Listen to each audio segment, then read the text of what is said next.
So imagine standing on this totally overgrown, abandoned train track. You know, you are just waiting for a locomotive that hasn't run in 20 years. Right, it's just not coming. Yeah, exactly. And that is exactly what you are doing when you sit around waiting for a lucky break. So, welcome to the deep dive. Today, we are looking at ORRIE Karim's comprehensive guide, Creating Opportunities for Yourself. And our mission here is really figuring out how to, stop waiting at that empty station and actually start manufacturing your own success, like regardless of what your current circumstances look like. Okay, let's unpack this core premise Karim presents right out of the gate. He basically says opportunities are never given. They are made. Yeah, and to do that, it requires a pretty complete demolition of the victim mindset. I mean, you have to accept that while your circumstances might be brutal, they do not get the final say on your potential. Wait, I need to stop you there. Because Karim makes a claim that honestly sounds a bit tone deaf to someone listening right now who, might be struggling to pay rent. Like he says extreme hardships, going through a terrible divorce, or even facing homelessness can actually be an advantage. How does he even justify that? What's fascinating here is the psychological mechanism behind it.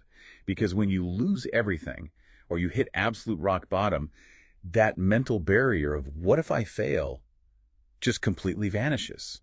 Because you are already there. Exactly. Your risk tolerance skyrockets. Yeah. You suddenly make that audacious phone call or pitch the crazy idea because the absolute worst case scenario is literally exactly where you currently live. Right. Your fear of losing is gone since there's nothing left to lose. Right. And the hardship forces this immense creativity because failure is no longer a threat.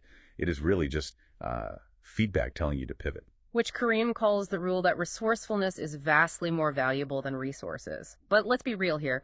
Resilience in a vacuum doesn't pay the rent. No, it doesn't. I mean, I can be the most resourceful person on earth, but I still need someone to actually hire me or buy my product. So how do we jump from having this bulletproof internal mindset to actually getting other people on board? Well, that brings us to generating external momentum. Karim introduces this giving to receive principle. The fastest way to build that momentum is to offer value to your network before you ever ask for a single thing in return. See, here's where it gets really interesting, but also where I usually hit a wall. How so? Well, offer value sounds great if you have money or connections. But if we go back to our listener who is starting from scratch, maybe they are flat broke, how do you offer value when you literally have zero resources? Right.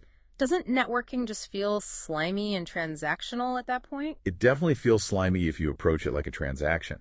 But if you have zero money, your resources simply shift from capital to time and attention. Offering value doesn't mean buying someone an expensive lunch. Right. You can't afford that anyway. Exactly. It means, say, spending 4 hours on a Tuesday night researching a specific problem a local business owner has, and then sending them a completely free, unprompted solution. Yet building your network this way is like planting an orchard. You can't just walk up to a sapling and demand an apple. Right, you have to water it. Yes, water it with value, like your time, your skills, and you do that for months before it organically bears fruit. Oh, that makes so much sense. It shifts the dynamic entirely. It is not, what can you do for me? It is more like, look at what I already did for you. Exactly. And if we connect this to the bigger picture, this is how you trigger a compounding effect of small wins. Karim highlights that taking on micro projects, even volunteering to do the grunt work no one else wants, builds undeniable credibility.